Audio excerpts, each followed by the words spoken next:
What's going on, everybody? It's your boy Jobbers and Goons, and we're going to have some fun today. Now, I've done plenty of debunks over the years, but I don't think I've ever run a debunk on myself. So today, I have 10 of my old videos / takes from my channel that I think are kind of ass looking back on them, and I want to revisit them and explain how I was wrong and have some fun with it. If you guys are a fan of content like this, or even want to see a part 2, I have like 1,200 videos. I'm sure I can find more. Hit me up with the like button and get active in the comment section. We're on the road to 30,000 subs, and if you could help me get there, that would be amazing. Also, join my Discord. We do games, prizes, D&Ds, giveaways, and more. You can always hit up the server to talk battles and stuff like that. It's a real fun, laid-back experience. Now, without further ado, we're going to get into these 10 takes of mine that were shit. I'm going to have some fun with this. I hope you guys enjoy it. And without further ado, let's begin. First take that comes to mind is Hit versus Silver Surfer. Now this is a pretty easy one for me to remember because at the time I was getting labeled as a Dragon Ball hater. Everyone's like, oh, he hates Dragon Ball, he hates Goku, all that. I don't care about Dragon Ball. I don't care about Goku. They don't move me negative or positively. However, his fans do annoy me. But at that time, I was sick of the slander. I was like, what Marvel character is pretty decent that a Dragon Ball character could beat because they'd likely get caught slipping? I'm sorry. First jobber that came to mind is Silver Surfer. I can always rely on Surfer to lose. However, going by typical battle standards, this is kind of a wash. I don't actually think Surfer would lose to Hit. Even a trash can like Surfer has his days as a clean bin, and I think he would beat Hit. I was wrong in that one. Like I said, it was more so me picking a jobber that could possibly lose to Dragon Ball and trying to get the fans off my ass. Unfortunately, I was wrong in that one. However, now 2 is Han and Chewie versus Kirk and Spock. While Spock has some decent stuff from crossovers, it was pretty cool reading his experiences with the likes of Wolverine. When comparing both of them, what they've done throughout their comics and their shows and movies, it wasn't as close as I made it out to be. I actually think now, having read even more, Chewie probably beats the shit out of both of them. I mean, the dude has literally conked universal and extra-dimensional beings on the head. Chewie is no joke, son. Boxed with Vader. I don't really see Kirk and Spock doing that. I was kind of wrong, but then again, that was a 50-minute video. Pretty well made, especially for back then, my channel standards. I had a lot of fun doing it. Maybe I'll revisit it one day, but yeah, nah, Chewie probably gets active on those hoes by himself, unfortunately. Next up is Wolverine versus Raiden. Now, this, of course, is Metal Gear's Raiden or Raiden. Forgot how you pronounce it. Anyone that's bitching in the comments about how I pronounce it, whatever. But Wolverine vs. Raiden, I was too nice. That was one of my rookie debuts for power scaling. I knew Wolverine beat him, but I wasn't much of a scaler back then. In terms of referencing things like higher metas or crazier character feats, I wasn't really adept at that. And so I kind of said where Wolverine would pretty much win. I was basically just using the Claremont run I just read, which is like 75 to 90 something. But in hindsight, as a scaler now, oh my God, Wolverine Omniclaps. I was way too nice to Raiden fans. And the thing with that too is those fans came for me. Like that had like a negative like ratio when it first came out. Because back then I would get 5 to 10 likes a video. And that had like 10 dislikes. And that was my Vietnam. That was like me like, yo, they're dislike bombing my shit. That's how small my channel was back then. But I was wrong on that. Wolverine does whatever he wants to Raiden. It's a lot bigger of a gap than I initially thought. Next up, we have Thanos versus Darkseid Complete War. This is a topic I've touched on several times on my channel when I initially did it. However, I had this mentality that Darkseid really couldn't rock with Thanos and Thanos' higher forms. Whether it was Infinity Gauntlet, Cosmic Cube, Heart of the Universe type shit. I didn't think Darkseid did enough feat-wise to compete with Thanos. I thought pretty much Thanos would wash him in that series.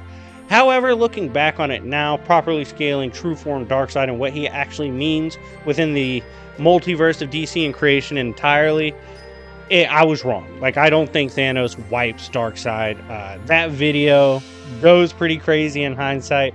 Luckily, there's enough Thanos fans to hold the like down, but I actually don't think that's a very close matchup. Next, we have Deathseed Sentry versus Immortal Hulk.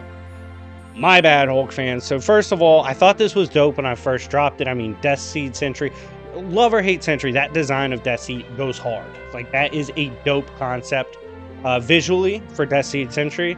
And Immortal Hulk, I just thought it was cool. Two edgy versions of the characters going against each other. However, having completely read Immortal Hulk later on and getting a full totality of what he was capable on, I should not have made that matchup. Immortal Hulk pretty much would do what he wants to Deathseed Sentry, just scales way too high.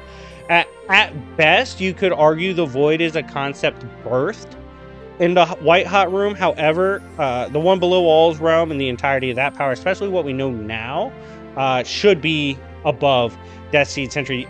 Hulk should do what he wants at that point. Wasn't nearly as close as I made it out to be. I don't even know who I declared the winner in that. But yeah, I probably wouldn't have made that in that format nowadays. So this next one is Bill Cipher versus Rick Sanchez. And it's one of those where it's, regardless of what I said in that video, my scaling for both characters has gotten so much better. Been reading a lot more about Rick Sanchez. By the way, Rick and Morty comics go hard as fuck.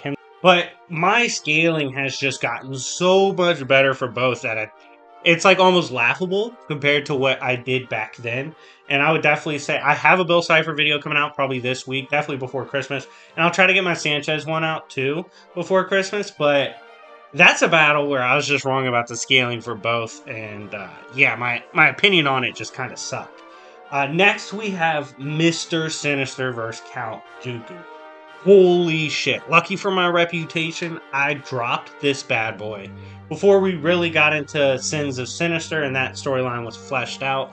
Mr. Sinister, I'm a Dooku stan, but Mr. Sinister's honestly just too capable and too versatile from what we know now, too smart, all that. He's just too much for Count Dooku. Both were dripped out. Both were kind of dope background characters who, when brought to the front, could put on for the city, but back then, the scaling was different. Times have changed. I don't really think Dooku stands a chance against Mr. Sinister. Next up, we have Ben Grimm versus Saitama. Now, this is a battle where, looking back at it, both characters didn't really have the scaling they do now. What I mean by that is, Ben Grimm, I wasn't as familiar with your game, Youngblood. I was a fan of him by then, that's why I put him in the video, but I wasn't as big of a fan or as knowledgeable. Same with Saitama. That video has completely changed. The scaling for both has completely changed. My stance and nuance with the scaling of Ben Grimm has improved significantly, and Saitama's lore has improved as well.